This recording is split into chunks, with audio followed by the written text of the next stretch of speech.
안녕하세요. 입학 전 그리고 입학 직후 해야 할 것들에 대하여 이야기를 전해드릴 31기 정해창입니다. 시작이 반이라는 말이 있습니다. 어쩌면 고등학교 생활이 2년이 될 수 있기에 시작이 반이라는 말이 전 더욱 와닿았던 것 같습니다. 그럼 거두절미하고 바로 본론으로 들어가겠습니다. 먼저 내신 준비에 대한 이야기를 과목별로 해보겠습니다. 첫 번째로 수학인데 대입에서의 중요성이나 단위수 등 이제 중요한 이유는 여러분들께서도 잘 아실 것이라 생각합니다. 그래서 저 같은 경우에는 입학 전에 수학 공부를 집중적으로 하였습니다. 수학 상화를 선행해 본 경험이 있었고, 때문에 1월부터 수학 상화 공부를 집중적으로 할 수 있었습니다. 그리고 잠깐 선행학습 얘기를 드리면, 이제 기하나 이제 확률과 통계 같은 경우에는 2학년 때 배우기 때문에 시간 여유가 있습니다. 때문에 굳이 선행을 하고 싶으신 분들은 이제 미적분 부분을 이 방학 기간에 선행하는 것을 추천드립니다. 왜냐하면 이제 2학기 때 배우는 심화수학 원파트에 미분 그리고 수학 원의 부분이 들어있기 때문에 네, 미적분을 학습하시면 효과적으로 2학기 때 공부하실 수 있습니다. 공부를 할 때는 실력 정석과 같이 이제 실력을 높일 수 있는 문제들을 위주로 고민할 수 있는 시간들을 방학 기간에 가질 수 있었으면 좋겠습니다. 그리고 입학 후에는 선생님들의 프린트를 활용하여 융통성 있는 학습을 하는 것이 좋을 것 같습니다. 이제 수학 같은 경우에는 시간을 많이 잡아먹는 과목이기 때문에 수학 준비가 제대로 되어 있다면 입학하고 나서도 다른 과목 공부 시간을 확보할 수 있는 그런 장점이 있습니다. 이제 다음은 과학인데, 과학 같은 경우에는 선생님의 스타일에 따라서 이제 워낙 공부의 방향성이 크게 달라지기 때문에 진도도 그렇고, 네, 그래서 입학 전 꼼꼼한 준비가 매우 어렵습니다. 때문에 수학에 집중을 하는 것이 보다 효과적일 것이라 생각합니다. 그럼에도 제가 입학 전에 꼭 하면 좋을 것 같은 것을 두 개 추천드리면, 이제 화학의 양적 관계와 물리의 역학을 말씀드릴 수 있을 것 같습니다.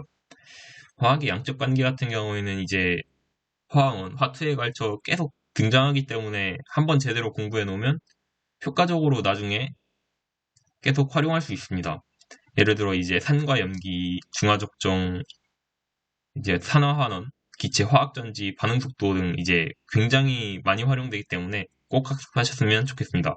방학 기간엔 이 몰과 친해질 수 있는 시간을 가지면 좋을 것 같네요.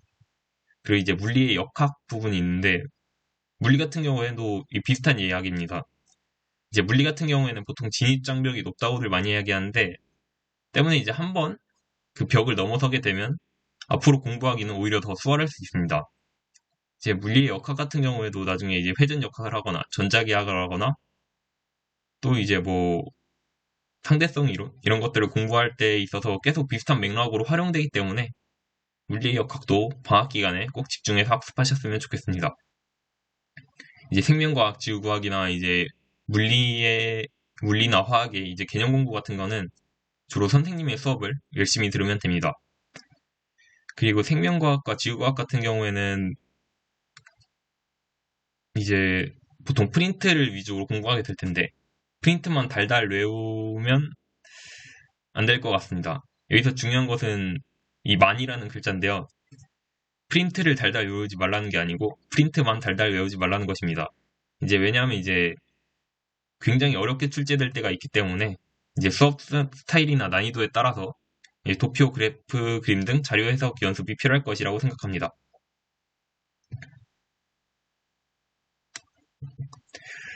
이제 정보 얘기를 드리면 저 같은 경우에는 이제 입학 전에 학원을 다니면서 C 언어를 학습하였는데 이게 정말 도움이 되었는지는 살짝 의문이 듭니다.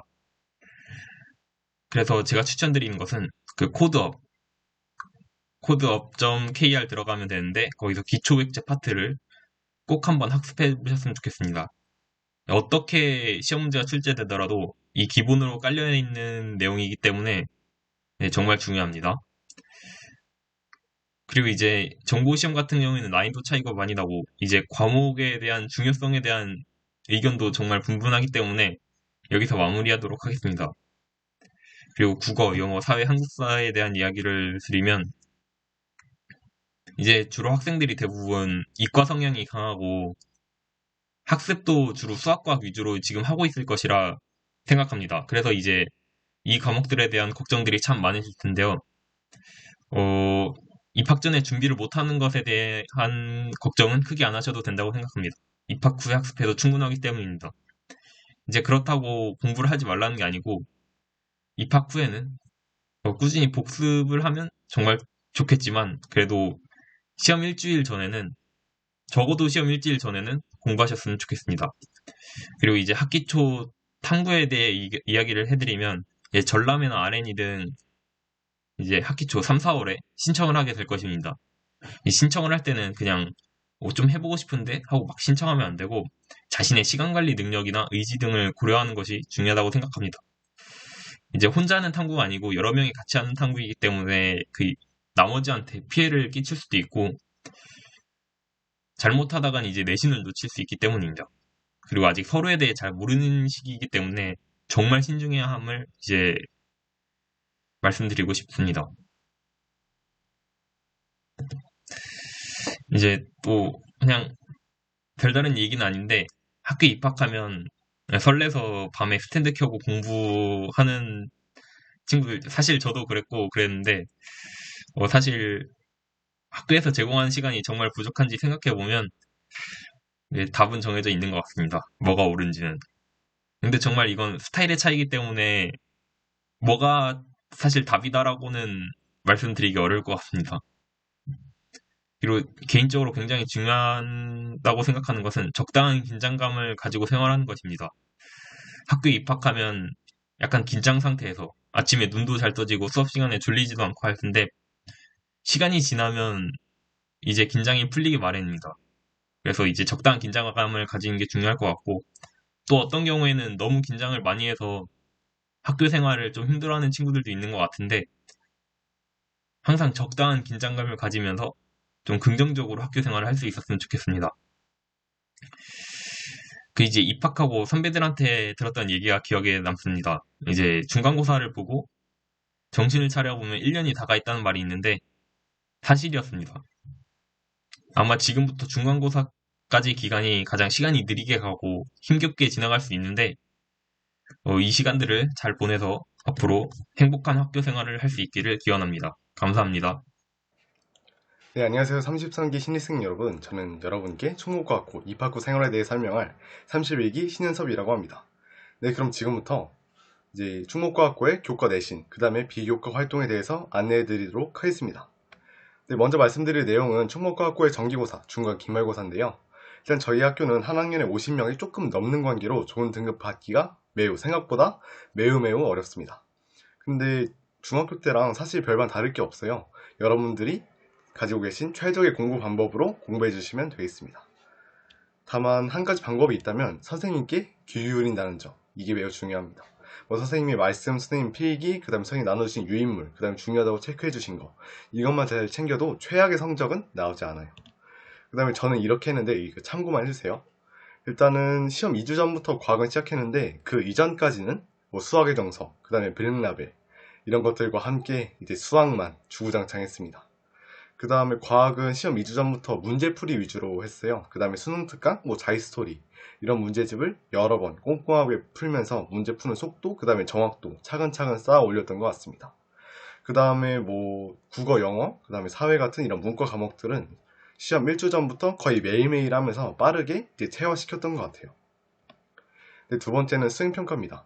일단은 대부분의 수학, 과학 수행평가는 일단은 탐구를 진행하고 그 다음에 보고서를 쓰고 그다음에 최종적으로 내 친구들과 선생님 앞에서 발표하는 이런 3단계로 이루어져 있어요. 제가 몇 개 예시를 가져와 봤는데 수업 시간에 들은 내용을 바탕으로 질문 노트를 쓰고 그 다음에 어떤 특정 과목에 대한 실험을 설계하고 보고서를 써보고 그 다음에 제가 갖고 있는 아이디어를 바탕으로 제안서를 쓰고 이렇게 여러분들은 뭘 많이 쓰셔야 될 텐데 논문 보고서 스타일 글쓰기에 익숙해지셔야 됩니다. 내가 논문을 써본 경험이 없다면은 이제 직접 논문 사이트 같은 데 들어가셔서 논문을 이런 형식으로 쓰는 거구나 미리 알아두시면 좋을 것 같습니다. 나중에는 논문 사이트 이렇게 찾아보는데 하루 이틀 쏟으셔야 될 거예요. 그 다음에 내가 만약에 탐구와 연계된 발표를 진행하게 된다면 다음 세 가지를 참고해 주시면 되겠습니다. 일단은 가독성 높고 핵심 잘 드러낸 PPT와 스피칭. 생각보다 PPT를 애들이 정말 잘 만들어요. 그러니까 자신의 생각을 딱 이제 정확하게 전달할 수 있는 그런 PPT 만드는 능력 이제 필수적으로 요구됩니다. 그 다음에 두 번째는 과학적 오류가 정말 절대 없어야 돼요. 근데 만약에 내가 발표도 잘했고 스피칭도 잘했는데 과학적 오류를 선생님께서 딱 짚으셔가지고 너 그거 아니잖아 했는데 진짜 아닌 것 같아. 그럼 끝난 거예요. 네, 과학적 오류가 있다면은 정말 아무것도 못하니까 절대 없어야 됩니다. 그 다음에 맨 마지막은 질의응답인데 제가 점수가 갈린다고 생각하는 부분은 딱 이거예요. 질의응답은 내가 얼마나 자료조사를 많이 하고 준비를 많이 했는지를 딱 드러낼 수 있는 부분이기 때문에 질의응답을 잘했다면은 그럼 나는 A구나 그냥 생각하셔도 될 것 같습니다. 그 다음에 모든 수행평가는 탐구를 이제 선행으로 하기 때문에 좋은 주제를 찾았으면 일단 반 이상은 먹고 들어가는 거예요. 제가 생각하는 좋은 주제 찾는 방법을 이것도 참고만 해주세요. 일단은 기존의 연구 실험을 변형하거나 조합하는 방법입니다. 어떤 논문에서 A라는 물질로 실험을 했어요.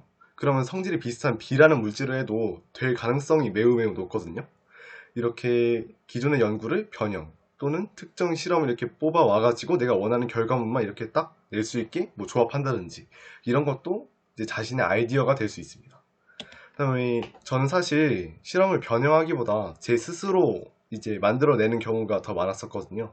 두 번째 방법을 많이 찾았는데 아이디어를 얻을 수 있는 매체를 저는 진짜 많이 봤어요. 제가 창업에 관심이 많아서 창업 신문을 되게 많이 봤는데 플래텀이라는 플랫폼은 어느 정도 검증된 그런 투자받은 기업들에 대한 기사를 올려주는 사이트예요. 그래서 어느 정도 검증된 기업들이다 보니까 아이디어도 되게 좋고 소스도 되게 좋고 아이템도 되게 좋아요. 이런 것들을 계속 보니까 이제 어느 정도 베이스가 되는 지식들만 있으면은 잘 조합해서 어느 정도 이런 좀 잘 가공된 결과물을 낼 수 있었던 것 같습니다. 그다음에 내가 어떤 발명품을 만들고자 한다면은 특허 사이트 참고하는 것도 굉장히 좋은 방법이에요. 다음으로는 과세특, 과목별 세부능력 특기사항입니다. 아직까지는 생기부에서 가장 중요한 요소인 것 같아요. 어떻게 채우실지 좀 막막하실 텐데 대부분의 탐구가 이제 수행평가로 탐구를 많이 진행한다고 말씀드렸잖아요. 수행만 잘 챙겨놔도 어느 정도 확보가 가능합니다.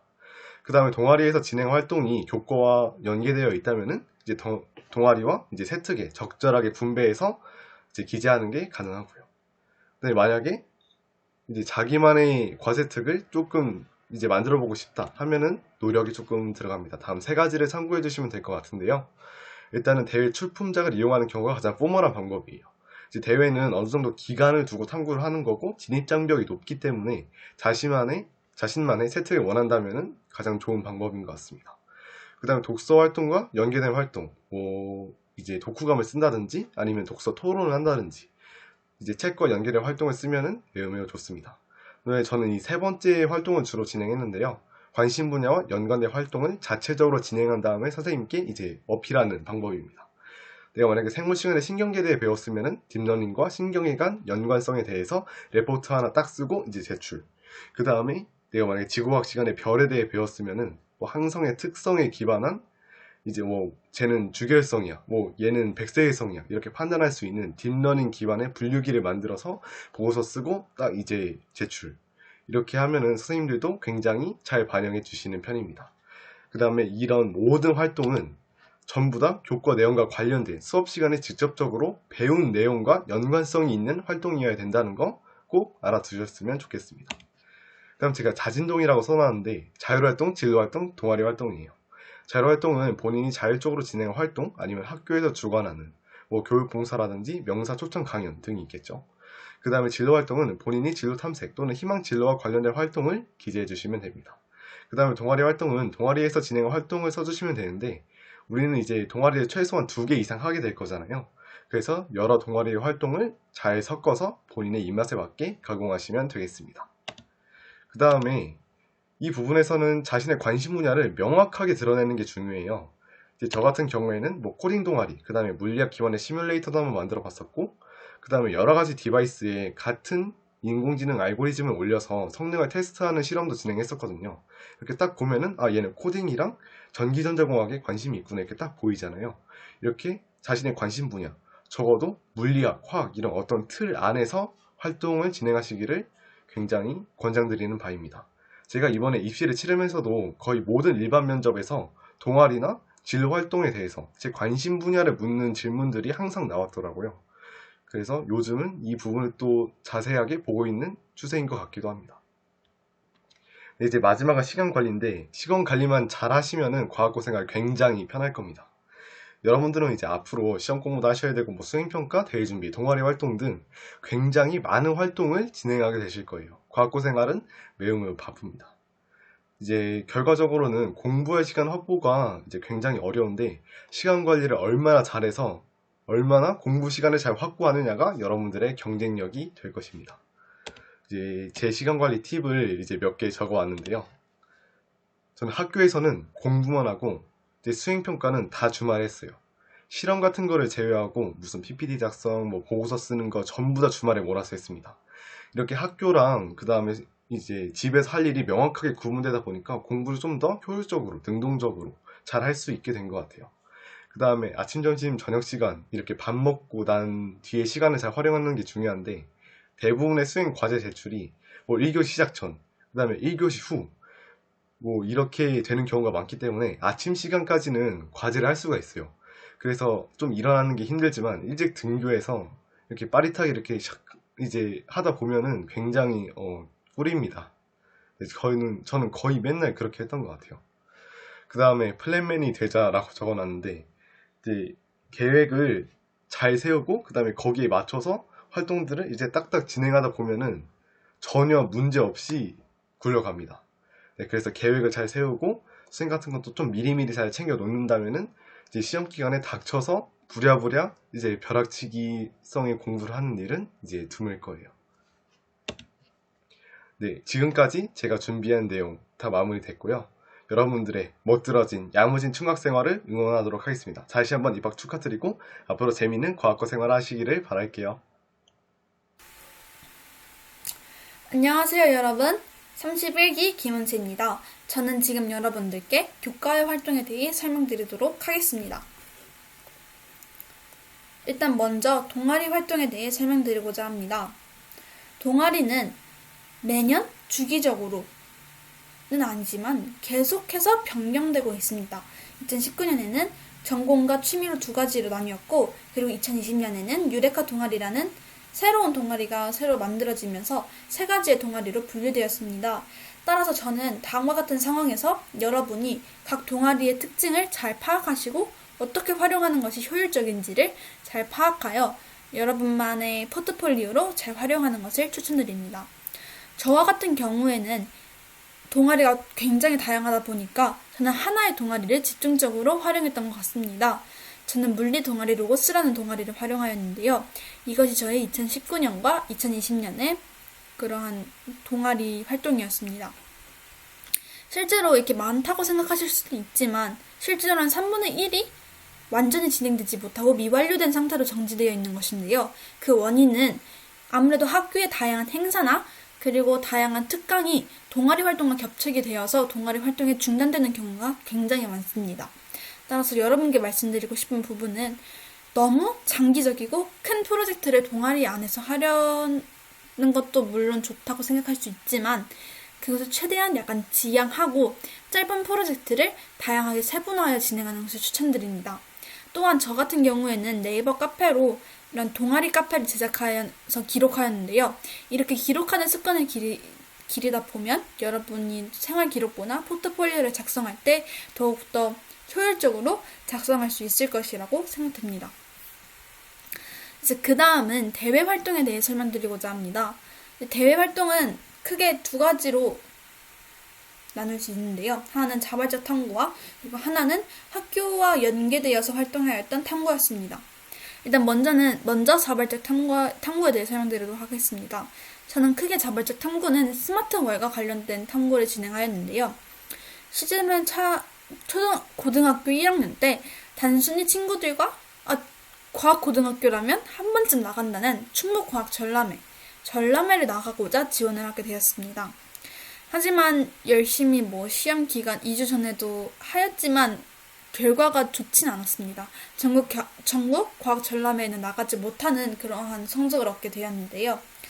그러다가 우연히 청소년 미래상상 기술경진 대회라는 대회에 예선을 합격하게 되었고, 이제 유능하신 대학교의 교수님과 그리고 기업인들과 함께 연계하여 산출물을 제작하고 발표하는 그러한 경험을 하게 되었습니다. 그 결과 아주 감사하게도 이런 대상이라는 상을 수상하게 되었고, 실제로는 지금까지도 이것을 특허로 연계해서 진행을 하거나 또는 이렇게 스타트업 기업들과 함께 어떻게 저의 산출물을 더 발전시킬 수 있는지를 상의하고 있는 단계에 이르고 있습니다. 다음과 같은 상황에서 여러분께 꼭 설명드리고자 하는 부분은, 최소한 고등학교 1학년 또는 고등학교 2학년 초반에는 여러분만의 이제 학교에서 진행하지 않는 여러분만의 새로운 주제로 탐구를 진행하는 것을 추천드립니다. 고등학교 생활 중 한 번쯤은 시도해보는 것을 추천드리는데요. 만약에 다음과 같은 탐구를 정말 하고 싶지만 구체적인 중재가 떠오르지 않는다면 여러분이 함께하고 싶은 담당 선생님께 직접 찾아가서 자문을 여쭈는 것도 추천드립니다.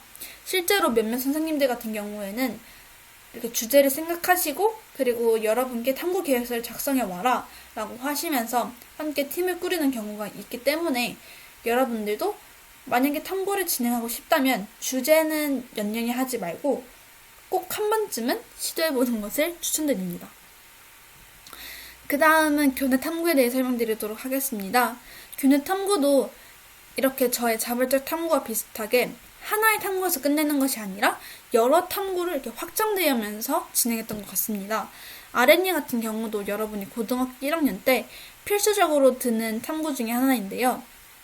이 탐구 같은 경우에는 R&E에서 끝내지 않고 실제로 아주 대학교에 가서 발표회를 진행하거나 또는 논문 대회에 참가하여서 저희가 제작한 그러한 보고서를 실제로 논문 형식으로 바꾸온 사례도 있습니다.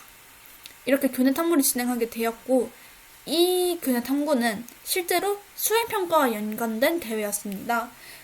이렇게 통계 활용 대회도 나가게 되었고 UCC도 진행하게 되었는데요. 선생님들께서 대부분 제공해 주시는 그러한 수행평가는 대부분 대회와 연관되어 있는 탐구가 대반수입니다. 따라서 이러한 상황에서 여러분이 정말 열정과 노력을 다해서 참가하신다면 여러분의 포트폴리오는 더욱더 풍성하고 아름답고 효율적이게 만들어질 수 있겠죠? 만약에 여러분께서 자발적 탐구가 부담스럽다라고 생각하신다면 그러한 교내 탐구를 다른 친구들과 다르게 조금 더 깊이 있게 탐구하는 것 또한 추천드리는 바입니다. 만약에 여러분에서 그 탐구에 대해 애정을 가지고 최선을 다해서 참가한다면 그 결과는 당연히 좋은 결과가 나오게 되었고, 만약에 성적이 좋지 않더라도 그것을 참가하고 그리고 준비하는 것 자체가 여러분께 아주 큰 경험과 그리고 포트폴리오가 될 수 있을 것이라고 생각됩니다. 네, 그러니 열정과 노력을 다하시기 바랍니다. 그 다음은 이 내신과 탐구를 둘 다 잡을 수 있을까? 저는 실제로 이러한 과학 전람회와 대형 프로젝트를 준비하면서 이 점에 대해서 굉장히 많은 스트레스를 받았고 많은 고민을 하게 되었습니다. 그러한 상황에서 제가 내신을 이렇게 어떻게 유지했는지 그 방법을 크게 두 가지만 설명드리도록 하겠습니다. 첫 번째는 학습 플래너였습니다. 저는 이렇게 꾸준히 학습 플래너를 작성하였는데요. 일단 저는 어떻게 작성하였냐면 매달 초가 되면 일단 각 월에 해당되어 있는 각종 행사나 대회들을 작성하게 되었고, 그리고 매주 초, 즉 월요일 아침이 되면 그 일주일간의 계획을 다음과 같이 대략적으로 작성한 경험이 있습니다. 또한 해당 날 아침이 되면 이렇게 구체적으로 제가 작성한 부분을 구체화하면서 시간을 분배함으로써 제가 조금 더 발전된 방향으로 학습 플래너를 작성하고 그리고 저만의 노하우를 찾을 수 있게 되었습니다. 그리고 두 번째로는 질문 노트를 추천드리고 싶은데요. 이제 생물이나 지구과학처럼 선생님들의 설명이 많은 부분은 제가 실제로 노트를 정리하였습니다. 1일 1복습을 하지 못하더라도 해당 내용 때 배운 부분을 기록만 하게 된다면 시험 기간 때 더욱 편리하게 공부를 할 수 있는 것이라고 생각됩니다. 그래서 내용 정리도 하고, 그리고 시험 일주일 전이나 그리고 며칠 전에는 백지 시험을 실제로 작성하면서 제가 어떤 식으로 지식을 세분화하고 그리고 흐름을 갖고 있는지를 전반적으로 평가할 수 있었습니다. 또한 여러분께 가장 추천드리는 부분은 바로 이 질문하는 부분인데요. 저는 제가 모르는 부분은 무조건 이렇게 질문을 기록하여서 주변 친구들에게 물어보았습니다. 만약에 주변 친구들에게서도 그게 충분하지 않다면 인터넷에 참고하거나 또는 선생님께 직접 물어보면서 제 질문을 해소했던 것 같습니다. 그리고 만약에 친구분들께서 노트를 공유해달라 하면 망설이지 않아주시길 바랍니다. 왜냐하면 저 같은 경우는 이를 역용하여 친구들에게 노트를 제공하는 대신 제가 부족한 부분을 코멘트해달라 라는 식으로 일종의 거래를 진행하였습니다. 그 결과 이렇게 추가 정보를 계속 기록하면서 저의 노트는 점점 풍성하게 발전할 수 있었습니다. 다음과 같이 저는 이렇게 저의 학교 생활을 보낼 수 있게 되었고 다음과 같은 영광스러운 결과를 얻게 되었습니다. 마지막으로 여러분께 하고 싶은 말은 일단 최선을 다하고 보자 입니다. 어떤 과제, 어떤 수행평가, 어떤 시험이 있더라도 여러분께서 그것을 좋아하시고 애정을 가지시고 100%, 200% 최선을 다하게 된다면 그 결과는 어떤 형태이더라도 당연히 여러분께 좋은 결과로 나올 수 있을 것입니다. 그러니 최선을 다하고 다시 한 번 더 충북과학고등학교에 입학하신 것을 진심으로 축하합니다. 감사합니다.